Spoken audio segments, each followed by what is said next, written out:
जो टॉपिक है वो है मौर्योत्तर काल। आज और कल जो है मौर्योत्तर काल पढ़ाया जाए।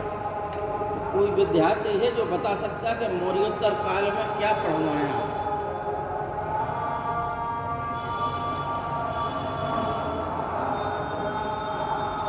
कोई विद्यार्थी?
इतना पढ़ना है आप लोगों को, ठीक है ना?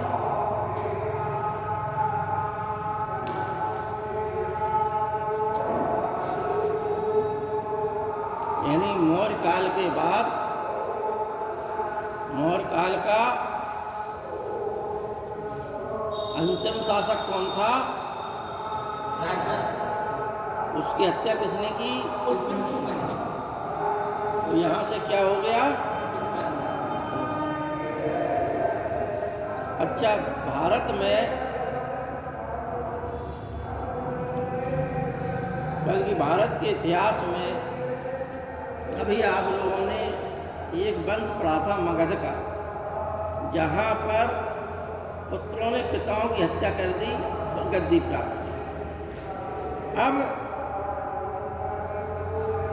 इस काल में ये है कि जो अमात्य लोग हैं, अभी अमात्य जो है षड्यंत्र में शामिल नहीं हुए थे। अभी छोटे छोटे लोग उत्पन्न हो रहे थे, वो राजा बन जाते थे, लेकिन अमात्यों ने षड्यंत्र नहीं किया। अमात्य राजाओं के प्रति वफादार रहते थे, ठीक है ना? लेकिन अब हुआ क्या कि जहाँ ये परंपरा जो है पुष्यमित्र शुंग ने प्रारंभ कर दी, और यहाँ से जो है जो अमात्य होते थे उन्हीं ने जब देखा कि दुर्बल राजा है तो उसकी हत्या कर दी और खुद शासक बन बैठे। तो ये परंपरा भारतीय इतिहास में प्रारंभ हुई। यह वह काल है जो प्राचीन इतिहास की दृष्टि से बड़ा महत्वपूर्ण है, कंपटीशन की दृष्टि से बड़ा महत्वपूर्ण। इससे प्रश्न लगभग आता है। अगर 25-30 प्रश्न है तो इस चैप्टर से जरूर कोई ना कोई प्रश्न आता है। दूसरी बात कि यह वह काल था मौर्यों के पतन के बाद के काल को हम मौर्योत्तर काल कहते हैं। यह वह काल था जिस प्रकार 6ठी शताब्दी ईसा पूर्व में वैदिक धर्म के विरोध में बौद्ध धर्म, जैन धर्म, अन्य संप्रदाय भी उत्पन्न हुए, लेकिन इन दोनों प्रकृति की, ठीक है ना? उस समय जो है बौद्ध ग्रंथों के अनुसार 62 जो है संप्रदाय थे, जिनमें से बौद्ध और जैन जो है ज़्यादा प्रसिद्ध हो। हालांकि आजीवक संप्रदाय भी बहुत सालों तक चलता रहा, लेकिन फिर वो क्या है कि अंत उसका हो गया बहुत पहले।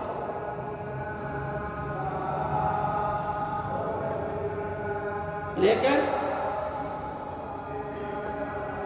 जिस प्रकार से वैदिक काल के बाद एक क्रांति हुई थी समाज में धार्मिक परिवर्तन के लिए, उसी प्रकार से मौर्योत्तर काल में भी एक क्रांति हुई, काय के लिए? वैदिक धर्म की स्थापना के लिए।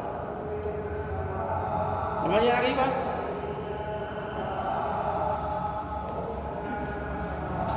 हिंदू धर्म इसलिए बचा रहा संसार में, जिसे हम कह लें सनातन धर्म। ये हिंदू तो जो है कि फांसियों ने नाम दिया हुआ है, इसलिए इसका वास्तविक नाम है सनातन धर्म। और यह सनातन धर्म इसलिए बचा रहा भारत में या वैदिक धर्म कि इसमें कहीं ना कहीं किसी कालखंड में इसको बचाने वाले लोगों ने बहुत तीव्र गति से इसका विकास किया। इसलिए यह धर्म जो है आज भी बचा रहा। जबकि मोहम्मद इकबाल ने सभी धर्मों के बारे में, संस्कृतियों के बारे में लिखा था कि यूनान मिस्र रोमा मिट गए जहाँ से, लेकिन बाकी है नामो निशा हमारा। कुछ बात है कि हस्ती मिटती नहीं हमारी, भूखी रहा है दुश्मन सारा जहाँ हमारा। यानी यूनान मिस्र और रोम जैसी पुरानी सभ्यताएं नष्ट हो गई, लेकिन ये भारतवर्ष की जो संस्कृति थी वह संस्कृति आज भी बनी हुई है। ठीक है ना? इसलिए क्योंकि एक तो सबसे अच्छी बात यह है कि यहाँ जो भी आता है वह यहाँ के वातावरण में घुल मिल जाता है, और अन्य जगह पे वह व्यक्ति या तो नष्ट हो जाएगा, मतलब नष्ट का मतलब व्यक्ति नहीं, संस्कृति। ठीक है ना? या वो दूसरी संस्कृति को नष्ट कर देगा, या तो अपनी संस्कृति नष्ट करेगा। लेकिन भारत में होगा क्या कि भारत में आए अन्य संस्कृति वाले, लेकिन वो भारत की संस्कृति में घुल मिल गए। ठीक है ना? जिस प्रकार से हमने हड़प्पा काल समझा कि हड़प्पा काल के लोगों की जो धार्मिक परंपराएं थी, जो सांस्कृतिक परंपराएं थी, उत्तर वैदिक काल में लगभग हम उन्हीं में वृद्धि पाते हैं, जबकि ऋग्वैदिक काल में नहीं थी वो चीज़। यह वह काल है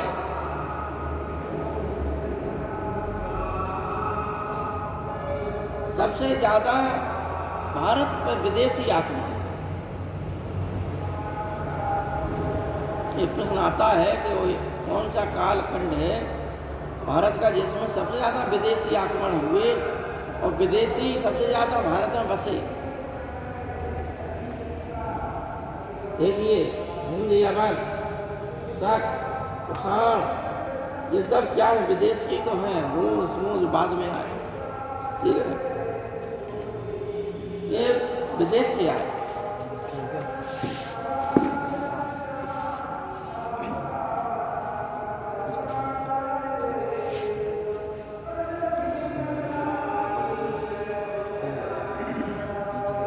अब आइए शुंग वंश।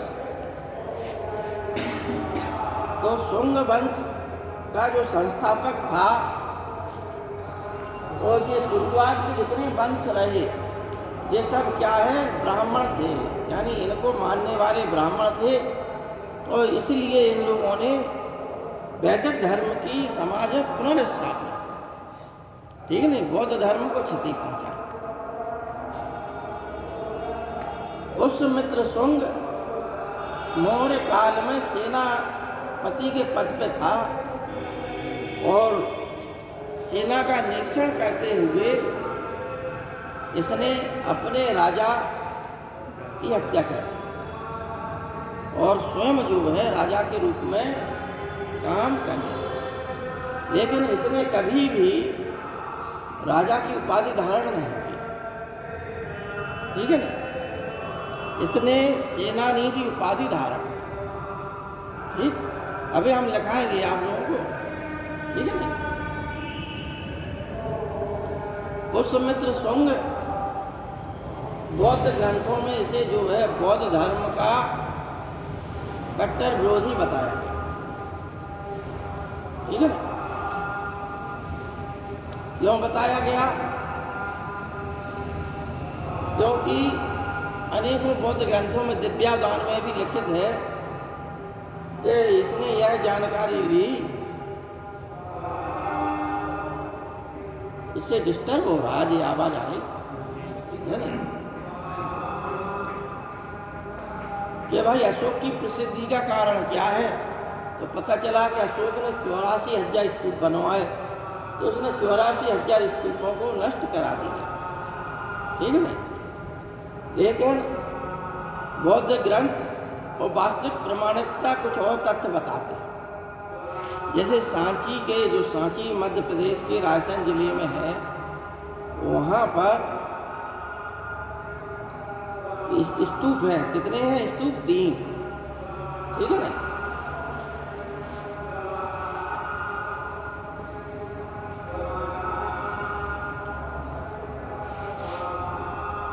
एक स्तूप, 2 स्तूप और 3 स्तूप। पहले स्तूप जो सबसे बड़ा स्तूप है, इसमें महात्मा बुद्ध के अस्थि अवशेष रखे गए, ठीक। स्तूप नंबर 1 महात्मा बुद्ध के अस्थि अवशेष रखे गए, बड़ा स्तूप। बौद्ध धर्म के जो धर्म प्रचारक थे, उनका स्तूप नंबर 2 में है, ठीक है ना। और महात्मा बुद्ध के 2 शिष्य थे,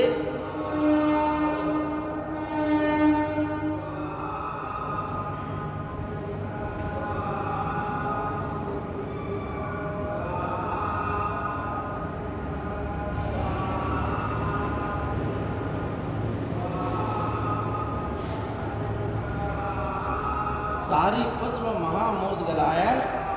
इन 2 के स्तूप संख्या 3 में अस्थि अवशेष है, और ये दोनों ही महात्मा बुद्ध के जीवन काल में ही निर्माण को प्राप्त कर गए, ठीक है ना।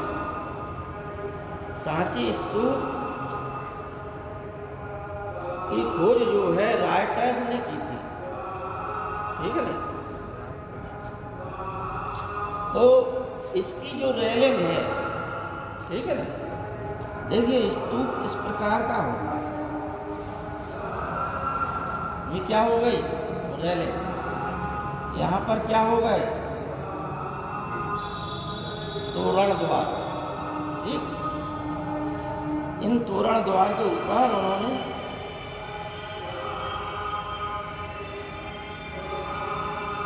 इस प्रकार की डिजाइन सी बना।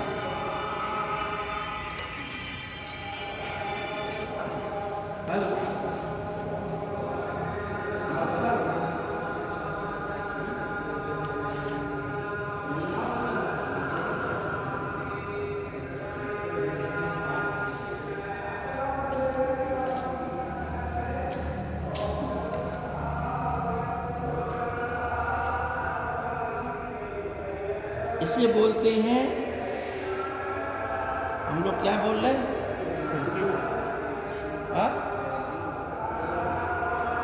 जिसे वेदिका बोला जाता है। ये है तोरण द्वार, ठीक है। यहाँ से इसी प्रकार की डिजाइन है, अलग अलग डिजाइन बनाएंगे और बढ़िया इसको जो है बनाया गया। तो पुष्यमित्र शुंग के शासन काल में ही ये लकड़ी का था, इसे पत्थर का बनाया गया, ठीक। इससे ये भी प्रमाणित होता है कि पुष्यमित्र शुंग जो है बौद्ध धर्म का विरोधी नहीं है नहीं। उसने जो है कुछ बौद्ध विद्रोही थे, इसलिए उन्होंने कहा कि जो बौद्धों का हमें सर ला के देगा उसे हम 1000 पैसार्पण देंगे, स्वर्ण मुद्रा। इसका मतलब ये है कि कुछ बौद्धों ने विद्रोह किया होगा राज्य के खिलाफ, इसलिए उसने उन्हीं बौद्ध विद्रोहियों के मानने की आज्ञा दी होगी, जिसे बौद्ध ग्रंथों ने बौद्ध धर्म के विरोधी के रूप में दर्शा दिया, ठीक है ना। पर इसके भी चारों ओर एक और होती है इस प्रकार से। पर एक चबूतरा होता है, इस चबूतरे पे इस प्रकार का ये बना होता है। फिर यहाँ पर ये होती है, यहाँ पे वो मंजूषा रखी है, ठीक है ना। इस प्रकार की डिजाइन होती है। तो होता क्या है कि एक परिक्रमा दूसरी परिक्रमा, कहीं कहीं एक ही परिक्रमा होती है, ठीक है ना। इसी प्रकार जैसे इसमें भी बना दिया उन्होंने, ठीक। ये चबूतरा बना दिया उन्होंने, ये स्तूप है, ठीक है ना।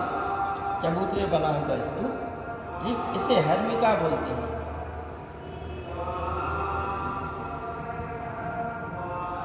ठीक है ना। इसको अंड बोलते हैं।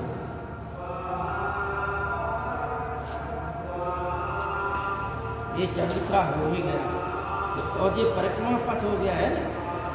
इस प्रकार से पुष्यमित्र शुंग जो है बौद्ध धर्म का विरोधी नहीं था। उसने कुछ राज्य के लिए कार्य किए, अतः पुष्यमित्र शुंग के समय जो है, जो उस समय के ग्रंथ हैं, अब आप लोग वो ग्रंथ लिख लें।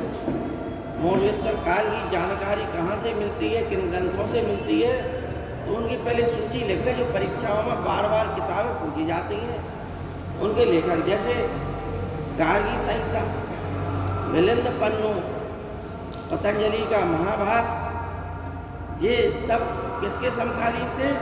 पुष्यमित्र शुंग के समकालीन। पतंजलि जिसे हम योग दर्शन का जो है प्रवर्तक मानते हैं, पतंजलि पुष्यमित्र शुंग का पुरोहित था और इसी ने 2 अश्वमेध यज्ञ कराए। इस बात की जानकारी कहाँ से मिलती है? इस बात की जानकारी 2-3 जगह स्रोतों से मिलती है। सबसे बड़ा उल्लेख है कहाँ, किसका? सबसे बड़ा उल्लेख है अयोध्या लेख, जो उसका एक मंत्री था धनदेव, उसने अयोध्या में एक लेख खुदवाया था। उस समय पुष्यमित्र शुंग द्वारा जो अश्वमेध यज्ञ का, इसी समय भारत में हिंद यवनों के आक्रमण हुए, तो कालिदास ने अपनी किताब लिखी मालविकाग्निमित्रम। तो अग्निमित्र और मालविका नामक जो नायिका थी, उसकी प्रेम कथा का वर्णन जो है इसमें है मालविकाग्निमित्रम। लेकिन अग्निमित्र कौन था? अग्निमित्र पुष्यमित्र शुंग का लड़का था, ठीक है ना। और वसुमित्र जो है अग्निमित्र का लड़का था। तो यूनानियों को हराने का मुख्य श्रेय वसुमित्र को जाता है, ठीक है ना। इस प्रकार, और वही जो है सेनापति भी था उस समय। इस प्रकार से इसके शासन काल में जो मनु है, जिन्होंने मनु स्मृति लिखी, मनु स्मृति भी किसके शासन काल में लिखी गई?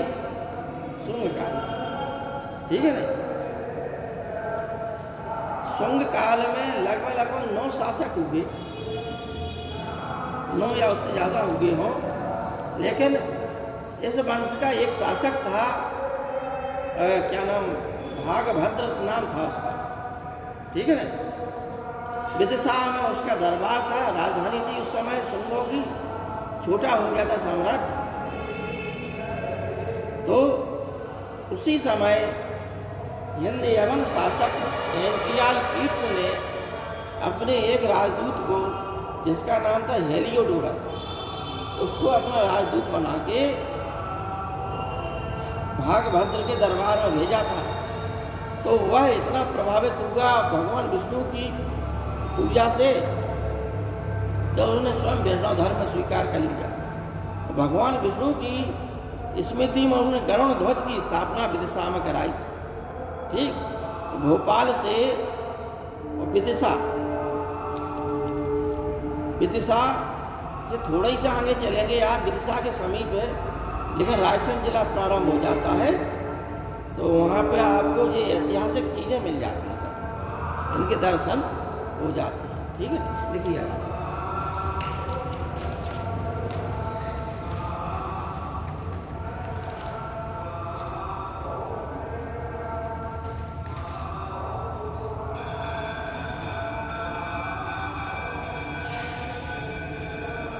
देखिए मिलिंद पन्नो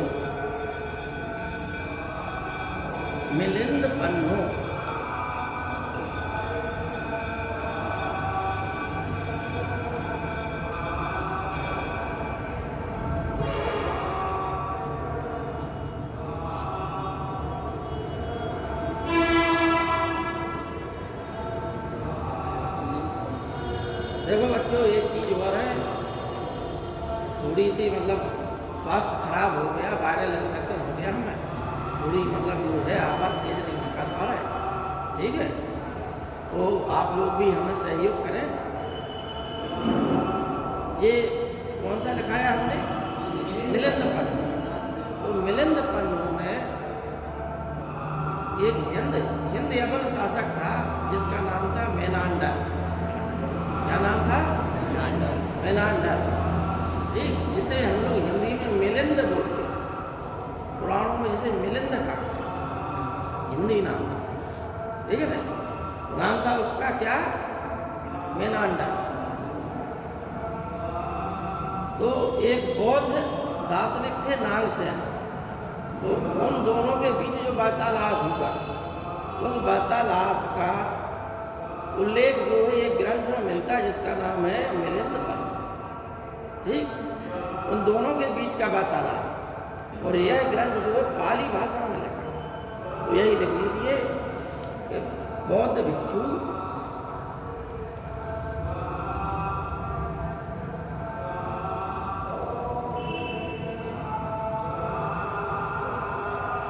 नागसेन द्वारा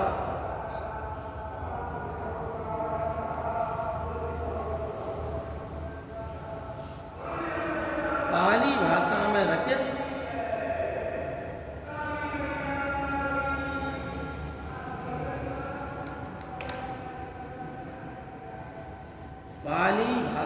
रचित इस ग्रंथ में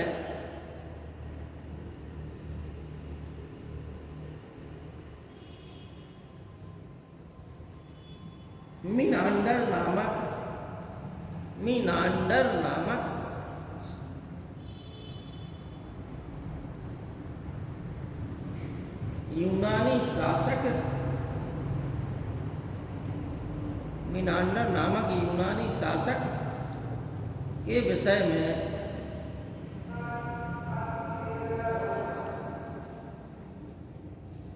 जानकारी मिलती है।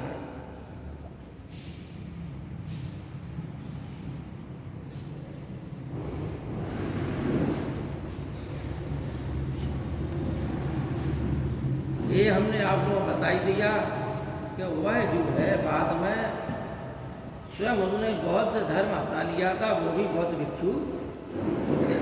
बौद्ध धर्म अपना लिया था किसने? राजा मीनांडर। ठीक है। दूसरा लिखिए महाभाष्य।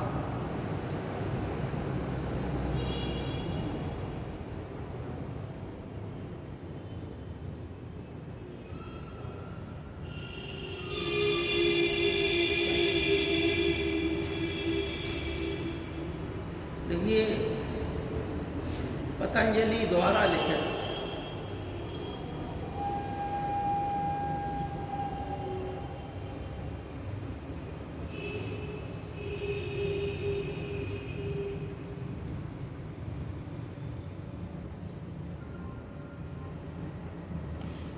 पाणिनि जो है भारत के बहुत बड़े व्याकरणाचार्य हैं, बहुत बड़े। ठीक है ना। तो उन्होंने पाणिनि ने कौन सी किताब लिखी थी? अष्टाध्यायी। ठीक, उसी पर भाष्य लिखा था पतंजलि ने अष्टाध्यायी पर। तो वो ये भी पतंजलि की जो महाभाष्य है, इससे पुष्यमित्र शुंग के शासन काल में हिंद यवनों ने आक्रमण किया था और हिंद यवन जो है पाटलिपुत्र तक पहुंच गए थे। इस बात की जानकारी हमें महाभाष्य से मिलती है। ठीक है ना। देखिए इसमें यह पाणिनि की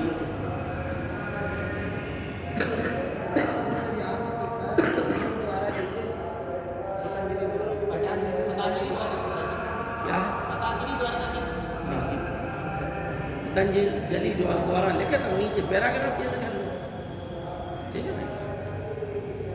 यह पाणिनि की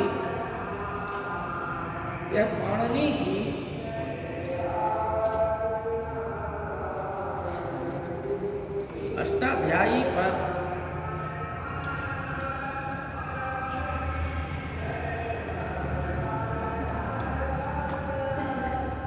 अष्टाध्यायी की टीका है।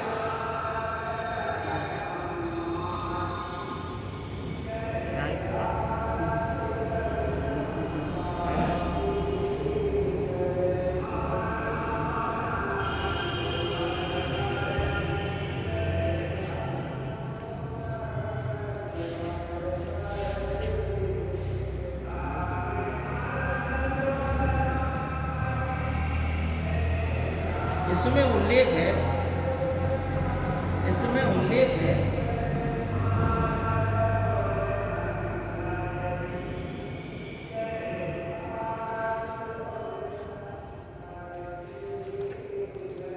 कि यवनों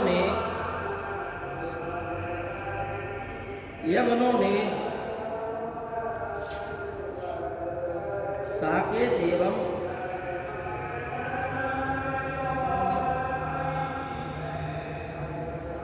माध्यमिका को रोंद डाला था।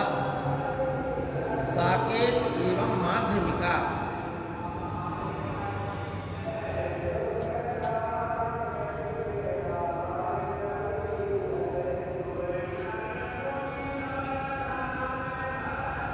ये प्राचीन समय में चित्तौड़ का नाम था। माध्यमिका, साकेत जानते ही हो, है नहीं, अयोध्या वाले क्षेत्र को साकेत कहते हैं।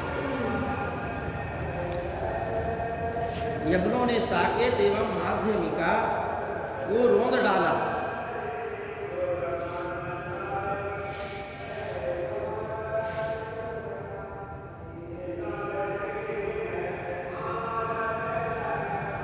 इस समय पुष्यमित्र शुंग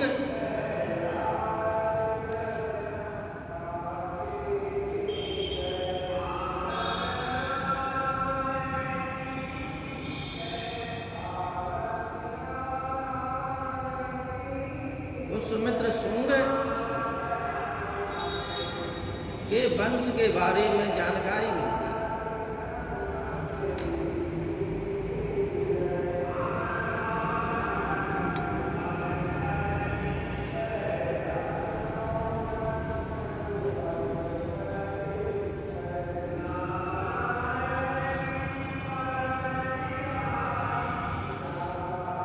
अब लिखिए गार्गी संहिता।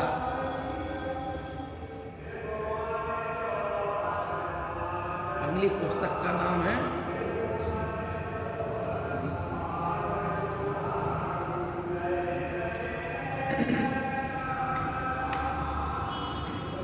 गार्गी संहिता, जो है ज्योतिष की पुस्तक है, ठीक है ना, ब्रैकेट में लिख दे ज्योतिष की पुस्तक, ज्योतिष की पुस्तक।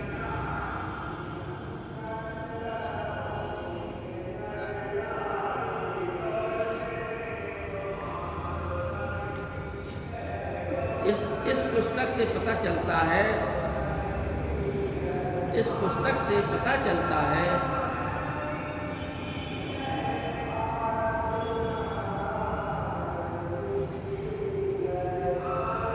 कि यवन, साकेत, पांचाल, मथुरा,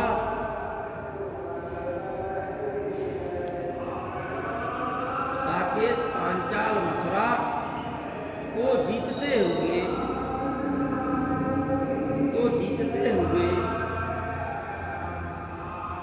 पाटलिपुत्र तक जा पहुंचे थे।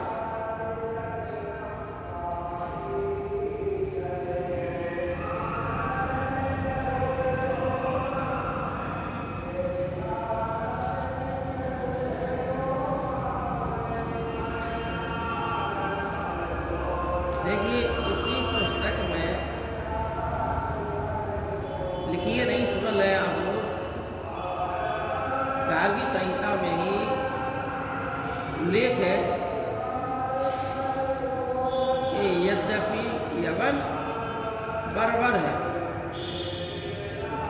लेकिन पूज्य है, क्योंकि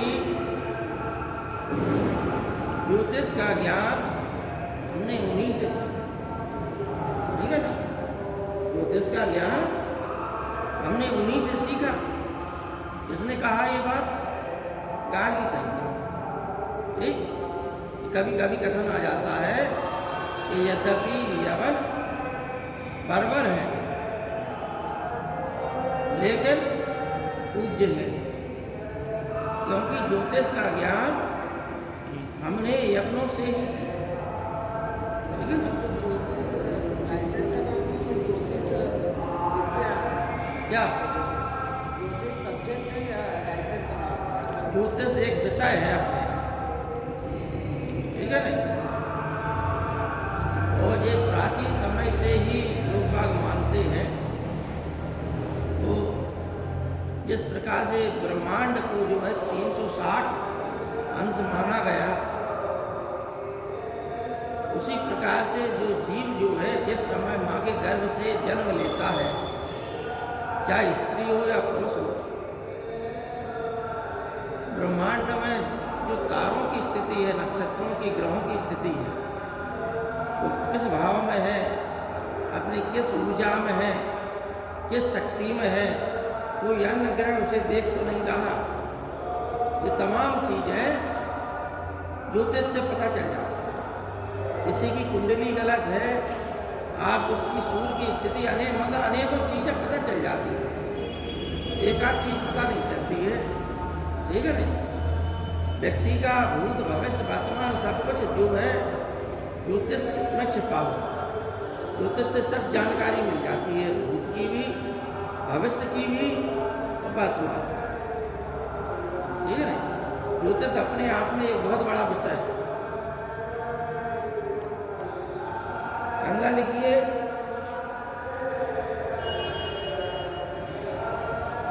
अच्छा इसमें गार्गी संहिता में पाटलिपुत्र लिखा है, कुसुम ध्वज लिखवाया हमने? कुसुम ध्वज लिख लीजिए पाटलिपुत्र के नीचे, क्योंकि इसमें कुसुम ध्वज शब्द आया पाटलिपुत्र के लिए। क्या आया? कुसुम ध्वज।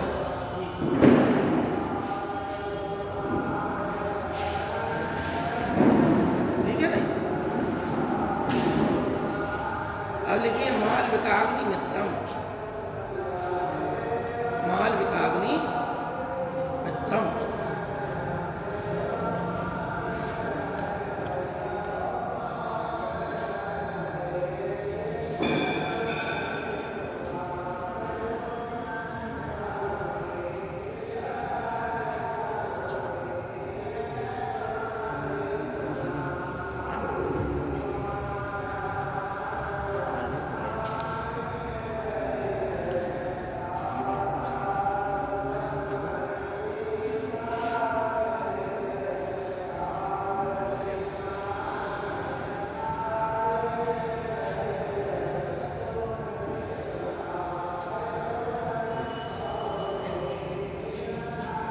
मालविका और अग्निमित्र, उस समय तो सुंग का लड़का था अग्निमित्र।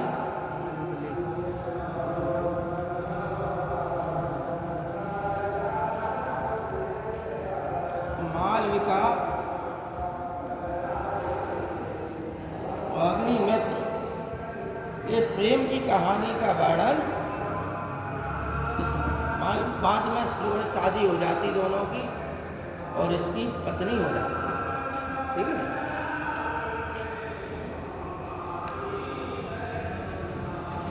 इसके लेखक कालिदास लिख लीजिए।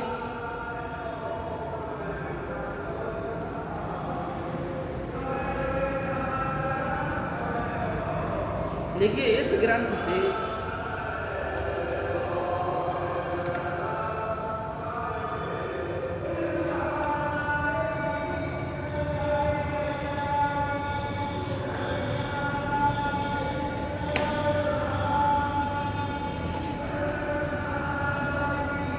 अग्निमित्र के पुत्र, अग्निमित्र के पुत्र वसुमित्र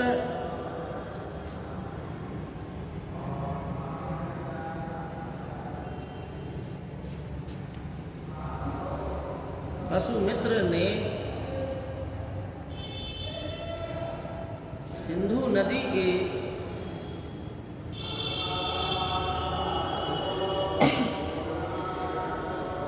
दाहिने तट पर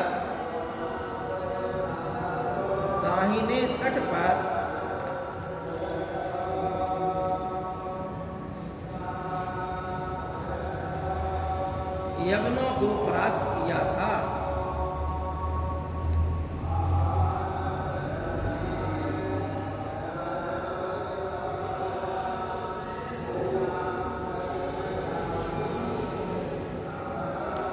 अब लिखिए थेरावली।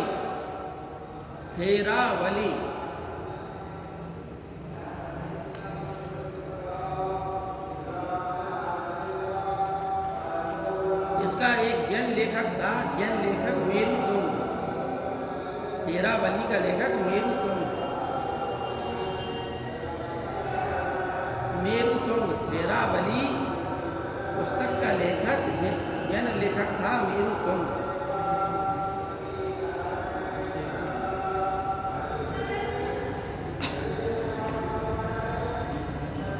ठीक है, इसमें उज्जैन के शासकों का,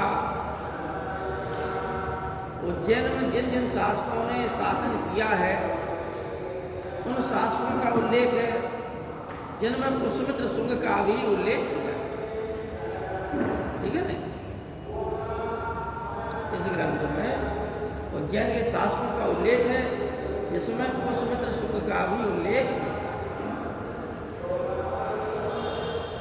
अगला लिखिए आप लोग अयोध्या लेख।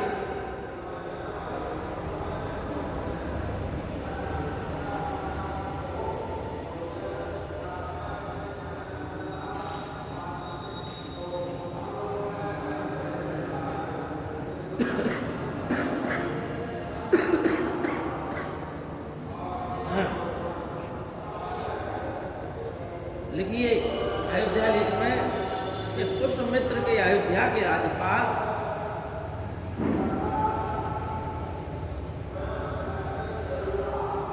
पुष्यमित्र के अयोध्या के राज्यपाल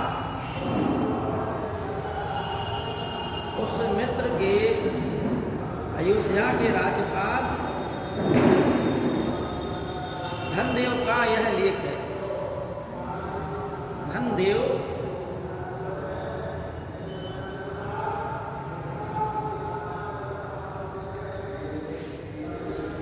का यह लेख है। इसमें पुष्यमित्र द्वारा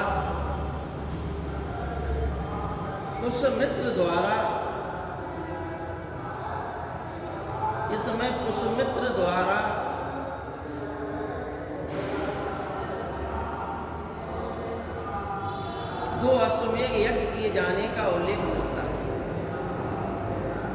दो अश्वमेध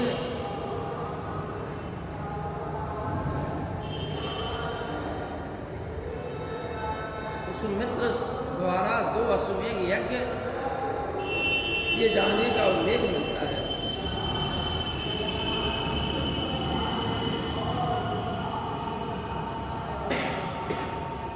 जो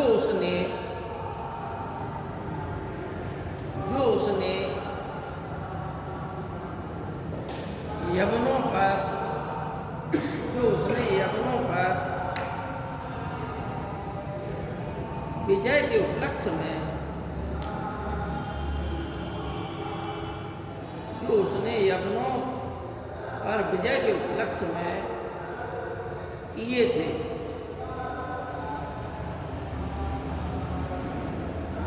अब लिखिए बेसनगर का लेख। यह विदिशा के पास ही है बेसनगर, ठीक है ना। इसमें लिखिए यह यवन राजदूत, यह हम तो पूरी कहानी बता दी आप लोगों को, ठीक है नहीं। बेसनगर जैसे हम विदिशा का लेख भी बोलते हैं, ठीक है नहीं। इसमें जो एनटीआर हिंद यवन शासक एनटीआर किट्स था, एनटीआर किट्स का जो यवन राजदूत था हेलियोडोरस, उसका लेख है। देखिए इसमें यह यवन राजदूत हेलियोडोरस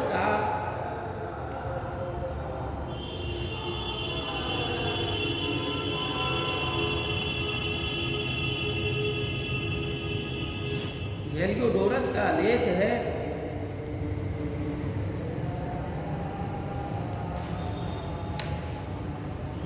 यह गरुड़ स्तंभ के ऊपर खुदा हुआ है।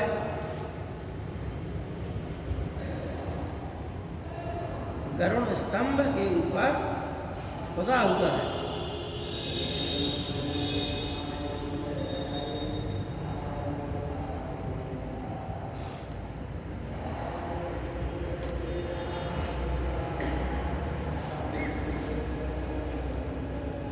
गरुड़ का विष्णु भगवान से संबंध क्या है?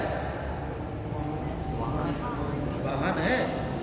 तो उसने क्या किया कि पत्थर की एक शिला जैसी वो बनवाया भगवान विष्णु के उसमें, और उसमें ये लिखा कि वो उसने भगवान विष्णु का वह उपासक हो गया, वैष्णव हो गया, भागवत हो गया। ठीक है नहीं? तो इस बात का उल्लेख भी उसने इस लेख में किया, इसने हेलियोडोरस। ठीक, तो इन बातों से ये भी सिद्ध हो रहा कि जो यूनानी लोग थे भारत के उत्तरी पश्चिमी सीमा पर बस गए थे, जिन्हें हम हिंद यवन कहते हैं, यूनानियों की शक्लें देख लो, अफगानिस्तान के लोगों की शक्लें देख लो और पाकिस्तान के लोगों की शक्लें देख लो, एक ही सी शक्लें नजर आएंगी तुम्हें, क्योंकि उनकी जो है वंशावलियाँ, पिता जो है लगभग एक ही थे। हिंद यवन का मतलब है कि ऐसे यूनानी लोग जो हिंदुस्तान में बस गए, ठीक है नहीं, हिंदुस्तान की सीमा में बस गए थे, इसलिए वो क्या होगा, हिंद यवन। ठीक है नहीं? अब इसमें लिखिए आप लोग कि इसमें भागवत धर्म का उल्लेख है।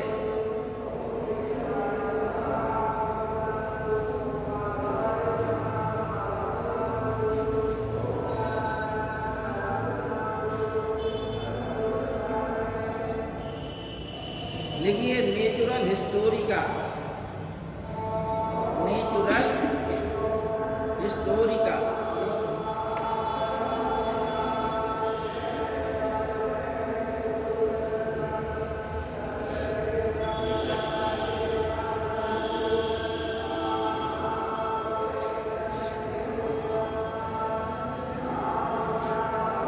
इसका लेखक प्लिनी था। कौन था?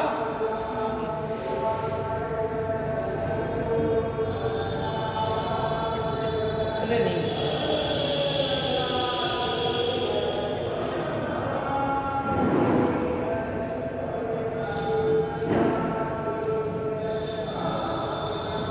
इसने भारत के, चूंकि ये भूगोल पर लिखी गई है, इसमें उसने भारत के बंदरगाहों, भारत से व्यापार होने की चीज़ों का उल्लेख किया। ठीक है नहीं? ये रोम का जो है, रोम का निवासी था। अब देखिए पेरिप्लस ऑफ एरिथ्रियन सी।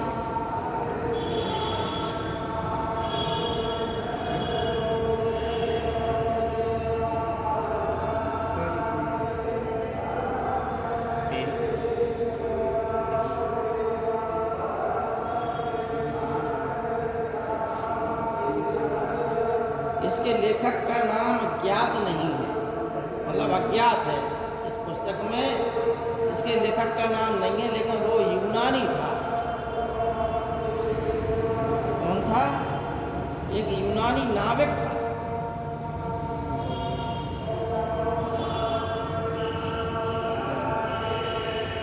जिसने भारत के बंदरगाहों के बारे में लिखा। एरिथ्रियन सी का मतलब होता है लाल सागर।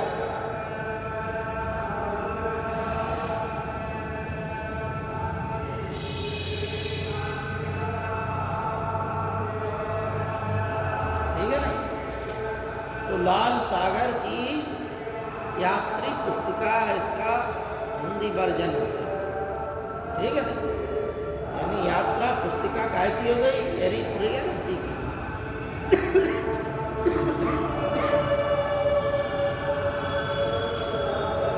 टोलमी की जियोग्राफी,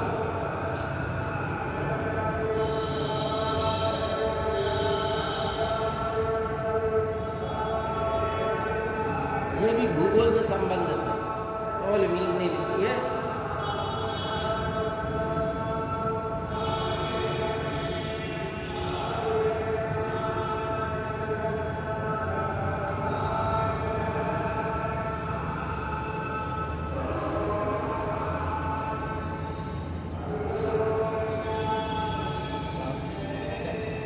टॉलमी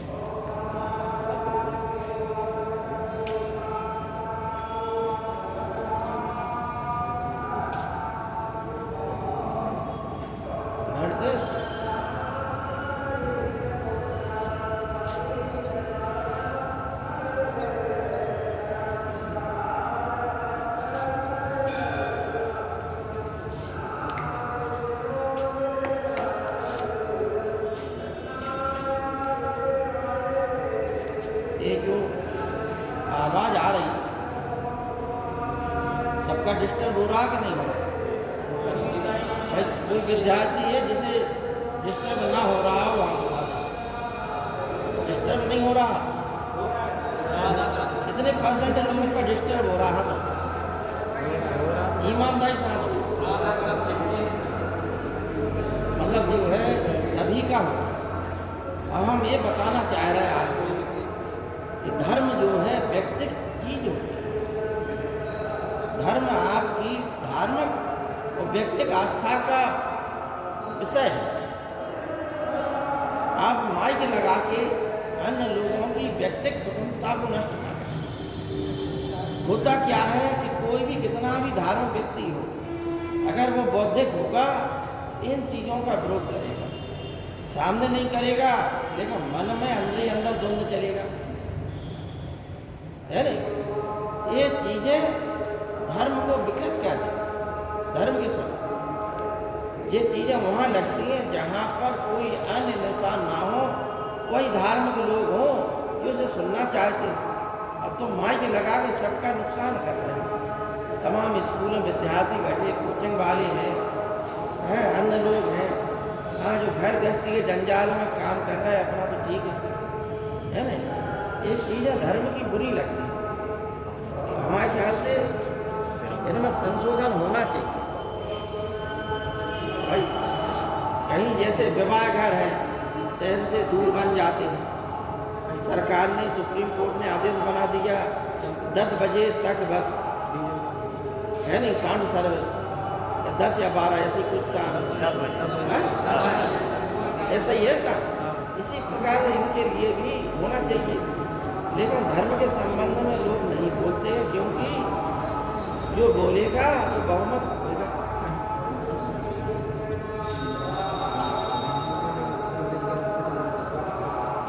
देखो बच्चों, एक प्रश्न जो है रुद्रदामन का जूनागढ़ अभिलेख बहुत आता है परीक्षा, हम लिखा चुके का आप लोग मौर्यकाल पढ़ाया था तब लिखाया था, जिसने तो हमने परे पेपर में बनाया था, है नहीं?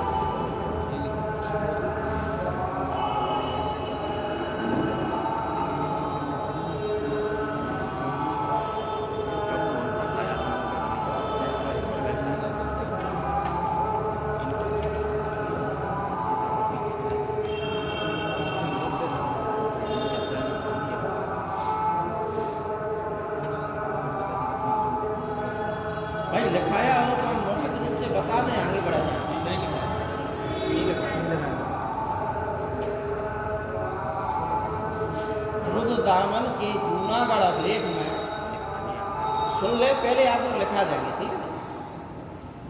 यह जो है शाखाओं की अनेक शाखाएं थी भारत में, 4 प्रमुख शाखाएं थी। उसमें से जो गुजरात पर शासन कर रहा था, मालवा वाला क्षेत्र, उसका शासक था रुद्रदामन। ठीक, यहाँ पर उल्लेख है कि सुदर्शन झील का,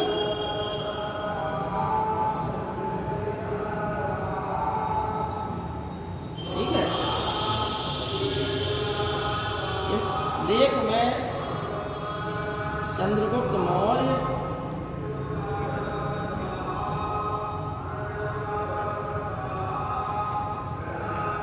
सम्राट अशोक,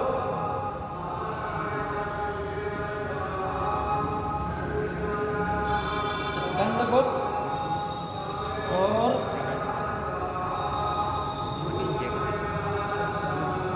रुद्रदामन, इन 4 शासकों का उल्लेख मिलता है इस लेख में। सुदर्शन झील का निर्माण चंद्रगुप्त मौर्य ने कराया,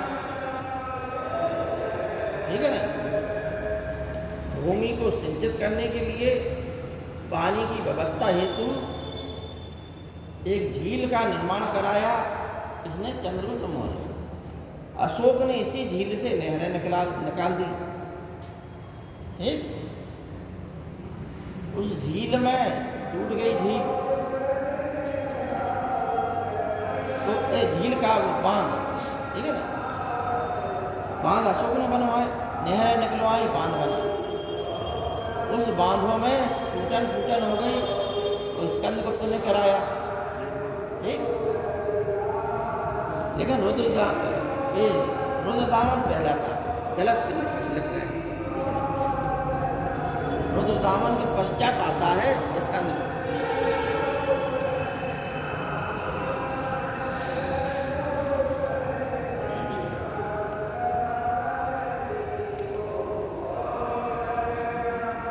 रुद्रदामन के समय जो बांध इसने बनवाए थे नहरों के लिए अशोक ने, वह जो है टूट फूट जाते, उसका पुनर्निर्माण के लिए यह राजकोष से पैसा जो है लेता है, लेकिन अमात्य मना कर देते।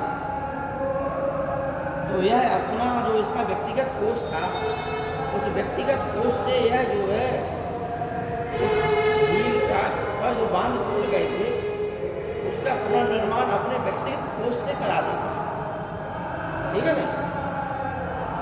और इस बात की सूचना जूनागढ़ अभिलेख में देता है।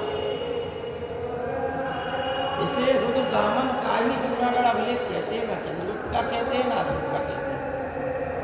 लेकिन एक दादा और उसके पोते का उल्लेख पहली बार रुद्रदामन के जूनागढ़, चंद्रगुप्त मौर्य अशोक का अभिलेखित उल्लेख पहली बार रुद्रदामन के जूनागढ़ अभिलेख। अशोक का अशोक के रूप में नाम रुद्रदामन के। अशोक को कई नामों से जाना जाता था, सम्राट अशोक को, लेकिन 4 लेख मिले हैं अशोक के ही लेख। अशोक के अतिरिक्त वाला लेख रुद्रदामन का मास्की, गोजरा, नेतूर और उद्गोलन, इनमें अशोक का नाम अशोक मिलता है। पुराणों में भी अशोक का नाम अशोक वर्धन मिलता है, जबकि उसके लेखों में, अन्य लेखों में वो देवानाम प्रिय,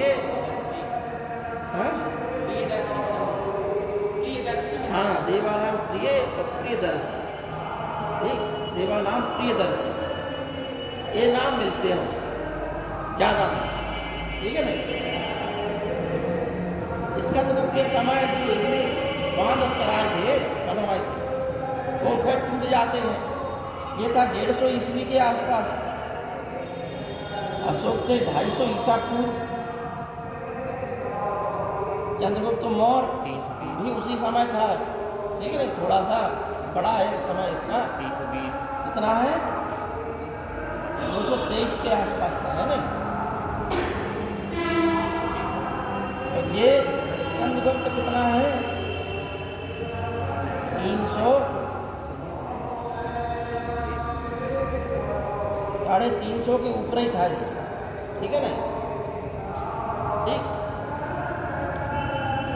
320, 319 में तो गुप्त वंश ही प्रारंभ हुआ, है 50 वर्ष है। ऊपर वाला सर, ऊपर वाला 223 चंद्रमा का जो अरे सन पे ना जाओ यार, मैं ध्यान नहीं कर रहा हूँ। पूरे सर 250 ये तो रहा सन पे ना जाओ तुम लोग, ठीक है ना? हाँ हाँ, अभी सन पे ना जाओ, भावनाओं पे जाओ अभी, ठीक है ना? इतना तो समझ में आ गया। चंद्रगुप्त मौर्य के बाद अशोक, तो सन नहीं पूछा जाएगा आपसे, ठीक है नहीं? क्योंकि चंद्रगुप्त मौर्य रुद्रदामन के जूनागढ़ अभिलेख की बात हो रही है, यहाँ सन की तो बात हो नहीं रही, ना उसमें सन लिखा हुआ, ठीक है नहीं? ये तो आप लोगों को बताने के लिए हम कर रहे थे कि लगभग इतना है। ऐसी बात है कि इनके कालखंड अलग अलग था, इस प्रकार से इसमें है।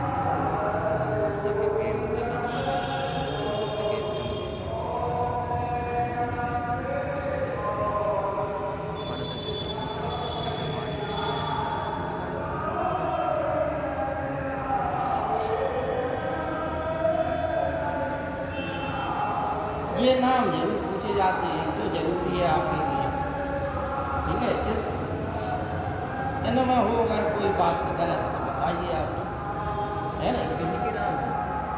ये पुष्यगुप्त था, इसने क्योंकि राजा तो नाम आदेश दे दिया, बनवा जो रहा है वो कौन था?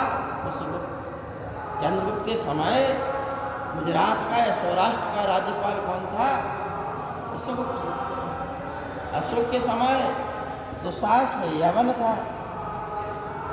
अब यवन से मतलब ये हो गया कि यवन भी भारतीय संस्कृति में घुल मिल गए थे और ये भी अधिकारी लोग थे भारतीयों के, ठीक है ना?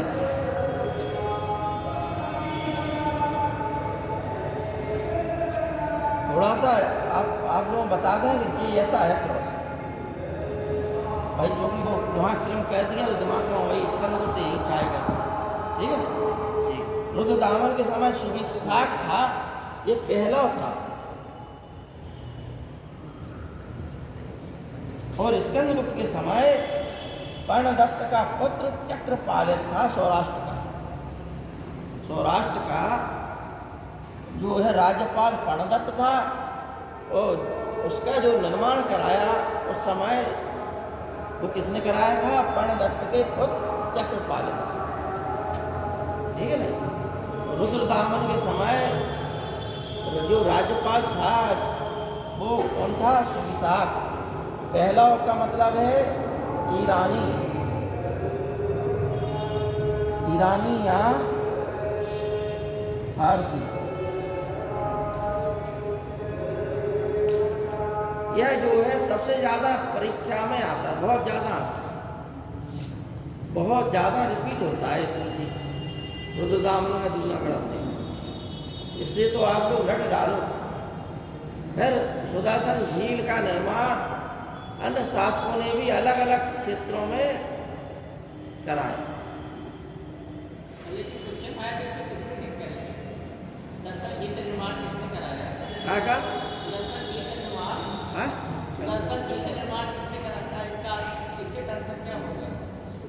चंद्रगुप्त मौर्य। ये तो हमने बताया था, देखो सुदर्शन झील का निर्माण चंद्रगुप्त मौर्य ने कराया। उस पर नहरें बांध अशोक ने, उन्हीं बांधों में टूट फूट हो गई तो रुद्रदामन ने, पुनः टूट फूट हो गई स्कंदगुप्त ने। बात क्लियर है। सुदर्शन झील का निर्माण किसने कराया? चंद्रगुप्त मौर्य।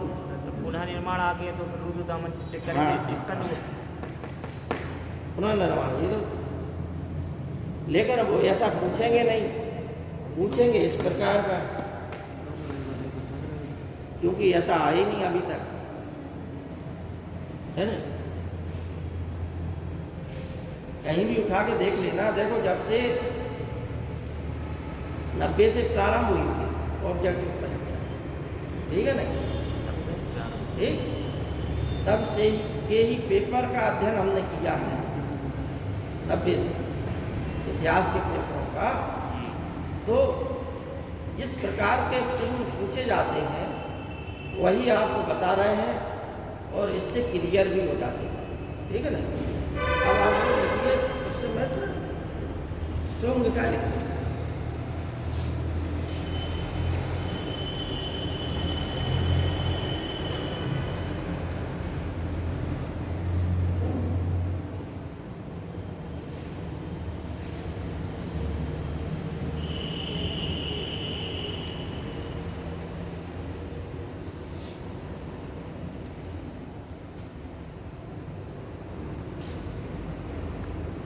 पुष्यमित्र शुंग के बारे में बहुत चीज़ें हमने आपको बता दी हैं, ठीक है ना।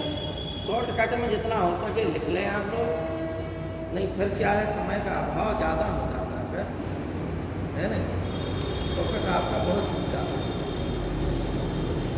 देखिए 185 ईसा पूर्व से 75 ईसा पूर्व तक शुंग वंश चला। शुंग वंश के बाद 185 75 BC तक चला, ठीक है ना। उस समय तो शुंग हेडिंग डाल के आप लोग लिखिए।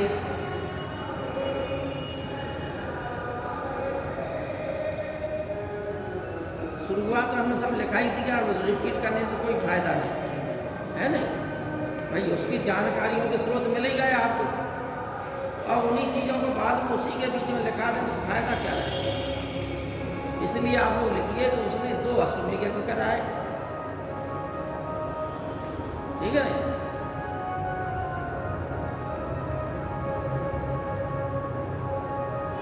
नीचे लिख लीजिए लाइन चेंज करके, उसके समय यवनों ने भारत पे आक्रमण किया।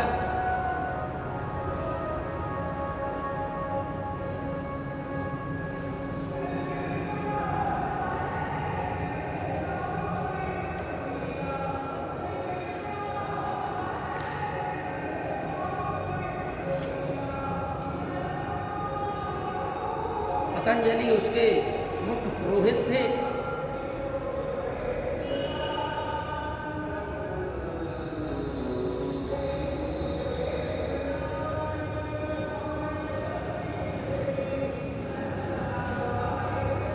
सांची स्तूप का बता ही दिया क्या कनेक्शन है शुंग काल से, है नहीं। अब आप लोग लिखिए भरहुत स्तूप, भरहुत स्तूप।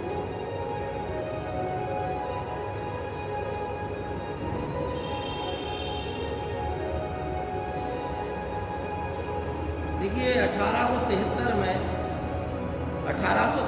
में अलेक्जेंडर कनिंघम ने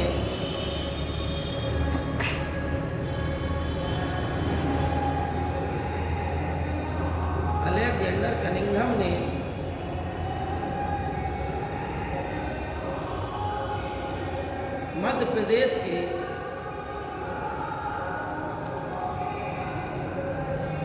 सतना जिले से इसे खोजा था।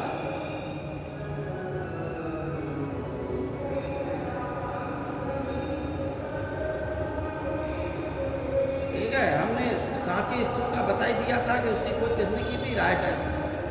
ठीक है, अब उस समय तो सुन के बाद आप लोग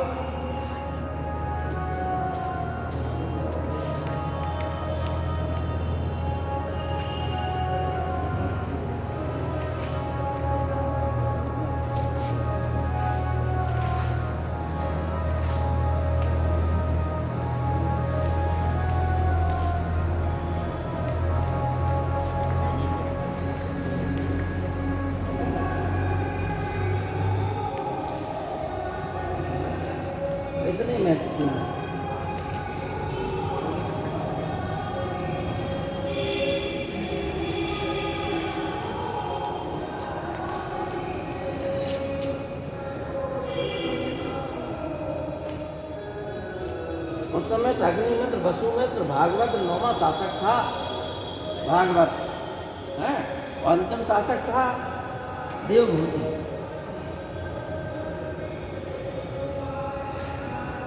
इसकी हत्या इसी के अमात्य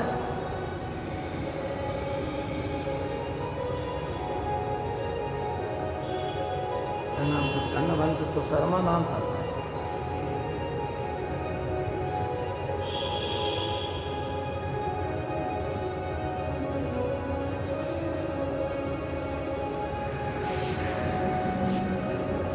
वसुदेव नाम था, वसुदेव।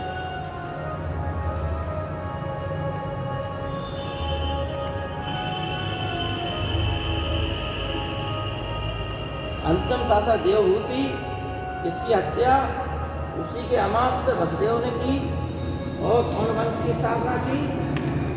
गंगो वंश।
चार शासकों के नाम मिलते हैं कन्नवंश में, वसुदेव, भूमिमित्र, नारायण, सुशर्मा। ठीक है ना? सुशर्मा की हत्या उसी के अमात्य सिमुख ने कह दी, सातवाहन वंश की स्थापना। ये सभी वंश जितने थे ये सब क्या है? ब्राह्मण वंश थे। वैदिक धर्म की प्रोत्साहन में इन सभी ने योगदान दिया और अन्य धर्मों को भी संरक्षण दिया।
हिंदी यवन जो है दो शाखाओं में थे, दो वंश थे, डेमेट्रियस वंश, यूक्रेटाइडस वंश। ठीक है ना?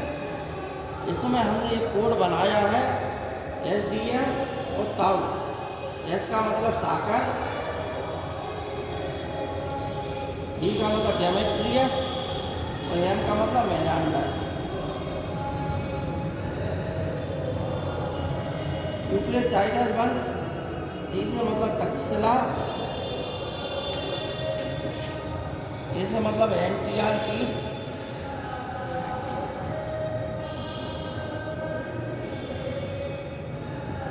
और यू से मतलब यूक्रेटाइडस।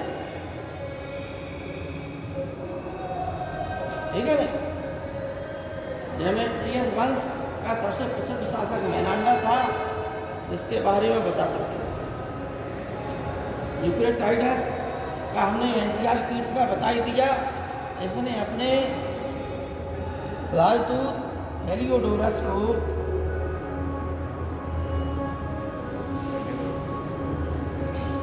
कहाँ भेजा था? भागभद्र के दरबार, एक विदिशा, ठीक है ना। ये एंटियालकीड्स का क्या था? ये राजदूत था।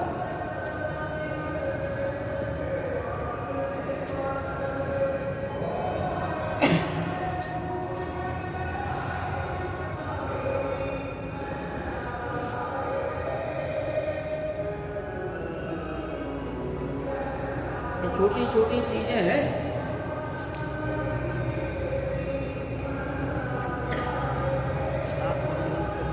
क्या धीरे रखो, बड़ा वंश है तो अब समय रह गया 5-10 मिनट, तो वो कल पढ़ाए, ठीक है ना। क्योंकि ये छोटी छोटी चीजें थे तो हम तो कहीं लिखा दें आप, है ना, लिख लिया है।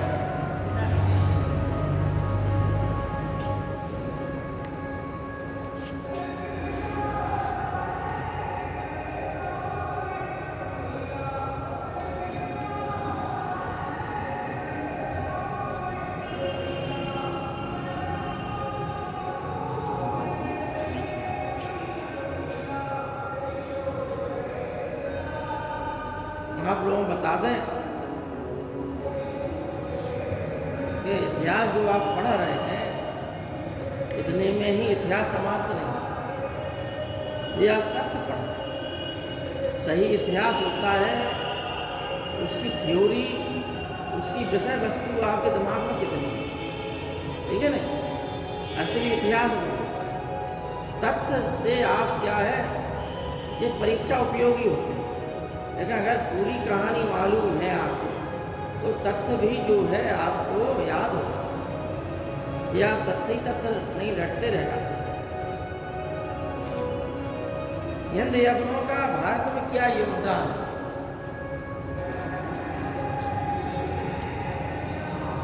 भारत में सबसे पहले स्वर्ण सिक्के चलाने वाले हिंद यवन।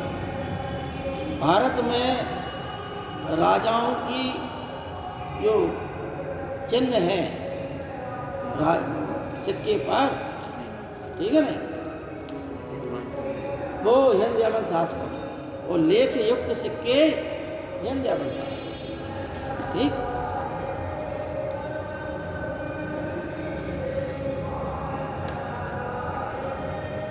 और ज्योतिष का ज्ञान तो हम लोगों ने इनसे सीखा ही है, ठीक है ना।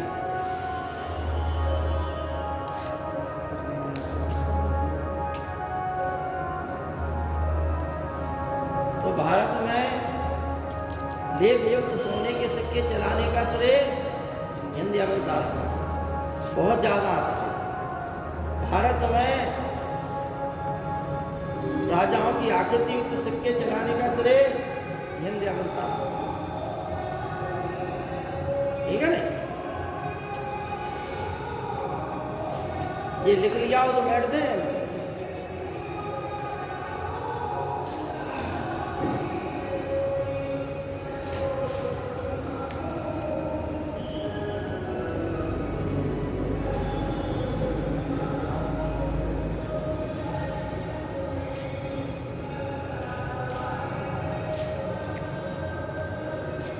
अब आइए शक।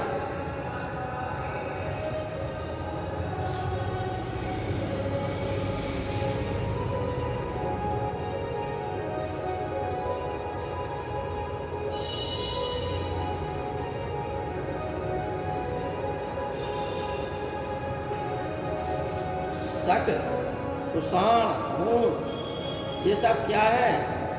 चीनियों की जातियां थी, कबीली जातियां थी ये, ठीक है ना। शक जहाँ रहते थे वो स्थान शकिस्तान के नाम से जाना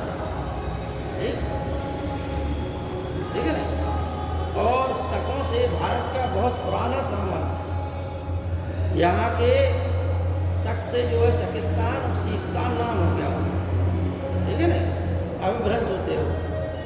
और यहाँ से जो है ब्राह्मण सूर्य पूजा के लिए ब्राह्मण बुलाए जाते थे। भगवान कृष्ण के एक लड़के थे जिनका नाम था सांब। क्या नाम था? सांब। सांब का परिचय कोई बता सकता?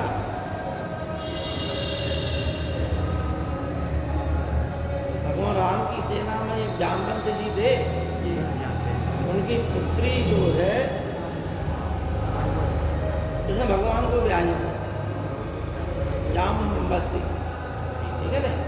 जामवंत की पुत्री जामवती जो है भगवान कृष्ण को ब्याही थी, तो उनसे जो पुत्र हुआ उसका नाम था सांब।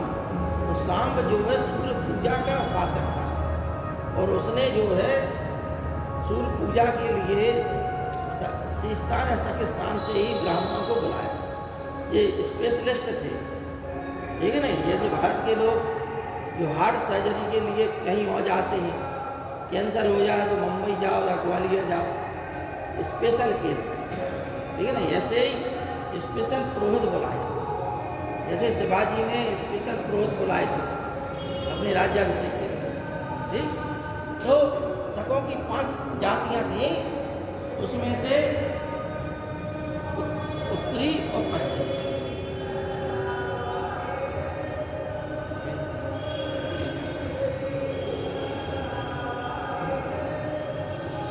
उत्तरी 2 भागों में बट गए थे, तक्षशिला और मथुरा।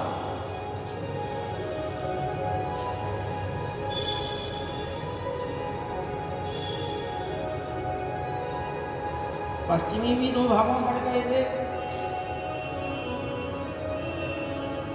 मालवा जिसे हम उज्जैन कहते हैं,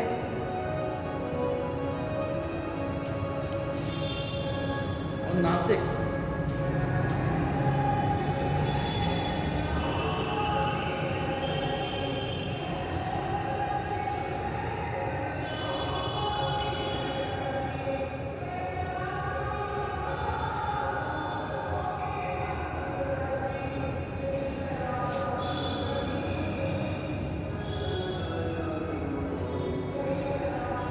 पश्चिमी शकों ने भारत पे अधिक समय तक राज्य किया।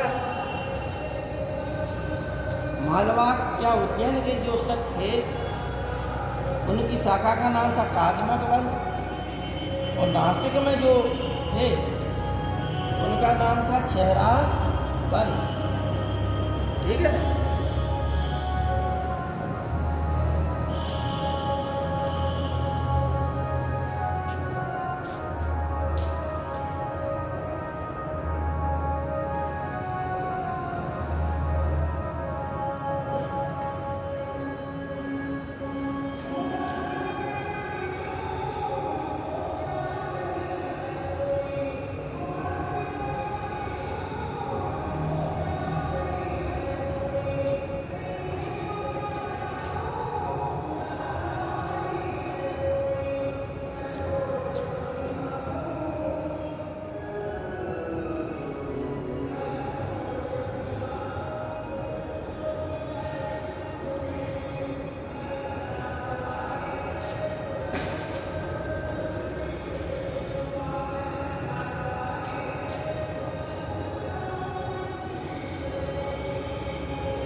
उत्तरी शक जो है 2 शाखाओं में विभाजित थे, तक्षशिला और मथुरा इनके केंद्र थे। तक्षशिला के प्रमुख जो शक शासक थे उनके नाम है माउस, एजैली सेज, ठीक है। मथुरा के राजुल व सोड़ास, ये 2 प्रमुख। परीक्षा में आपसे प्रश्न क्या पूछा जाता है कि माउस जो है कौन सा शासक था? शक शासक। ज़्यादा कठिन पूछेंगे तो शकों में उत्तरी शाखा का था, उत्तरी में तक्षशिला का शासक, ठीक है ना। राजुल पूछ लिया जाता, सोड़ास पूछ लिया जाता। ये मथुरा का था। ये जो है परीक्षा में कई बार आते हैं, इनके नाम पूछ लिए जाते हैं और कोई भी चीज़ इनसे नहीं बनती, सिर्फ नाम पूछा जाता है। और आप कंफ्यूज इसलिए हो जाएंगे, अगर आपने अच्छे से ध्यान नहीं दिया तो आप इनके नाम विचित्र हैं, इन वंशों का कोई ध्यान नहीं देता, तो परीक्षा में एक एक प्रश्न महत्वपूर्ण होता है, यही मिस्टेक हो जाता है बच्चों से। ठीक है ना? मालवा के एक पश्चिम के जो है मालवा, उज्जैन, कादम्ब वंश, जस्टन और रुद्रदामन। ये रुद्रदामन वही रुद्रदामन है। हाँ, ठीक। यह वंश बहुत समय तक चला और गुप्तों ने इस वंश का पतन किया। इसने किया। गुप्त वंश पढ़ चुके आप लोग, है नहीं? तो कैसे पतन होगा बता सकता कोई? पढ़ चुके आप तो बताइए। हाँ भाई, हमने नहीं पढ़ाया। एक एक सर और आते हैं इतिहास पढ़ाने, शायद उन्होंने पढ़ाया है गुप्त वंश, है नहीं? और हमारे ख्याल से इसी सप्ताह पढ़ाया है।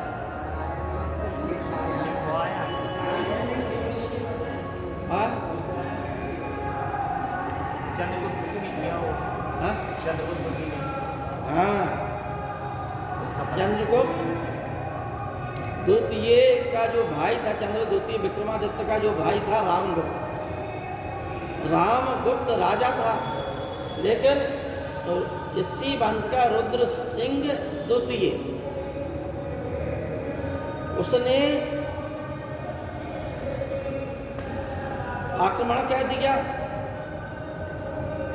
और ये हुआ कि अगर तुम जो है अपनी पत्नी को हमारे यहाँ भेज दो, जिनका नाम था ध्रुव देवी, तो हम तुम्हारे राज्य पर अधिकार नहीं करेंगे। तो रामगुप्त इस बात से सहमत हो गया, ठीक है ना? लेकिन उसका जो छोटा भाई था रामगुप्त का, वह इस बात से सहमत नहीं हुआ। उसने क्या किया? उसने ये किया कि अपने सैनिकों को डोलियों में बैठाया, क्योंकि पहले रानियां, राजकुमारियां डोलियों में जाती थी, पालकियों में। तो एक पालकी में स्त्री का भेष बना के वो बैठ गया और अपने साथ में अपने सैनिक ले लिए। सबने वो धोती कटार टाइप की वो रख ली, सब पालकी उतार दी गई। जैसे ही रुद्र सिंह आया, उसने चंद्रगुप्त ने उसके ऊपर आक्रमण करके उसको मार दिया। उसके जो सैनिक थे उन्होंने भी मार काट मचा दी महल के अंदर। इस प्रकार से राजा ही मर जाए तो खत्म बात हो जाती है फिर, ठीक है ना? इस प्रकार से चंद्रगुप्त द्वितीय ने अपनी जो है बड़े भाई रामगुप्त की पत्नी ध्रुव देवी की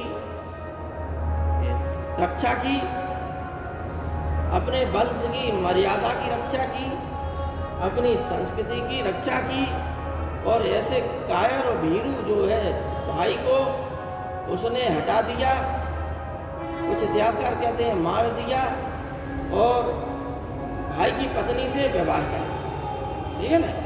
इस प्रकार से यहाँ पर गुजरात पर अधिकार चंद्रगुप्त द्वितीय ने कर लिया था।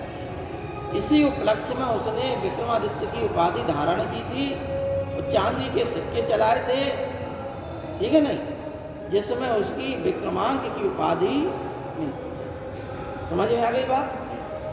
यहाँ से प्रश्न आता है।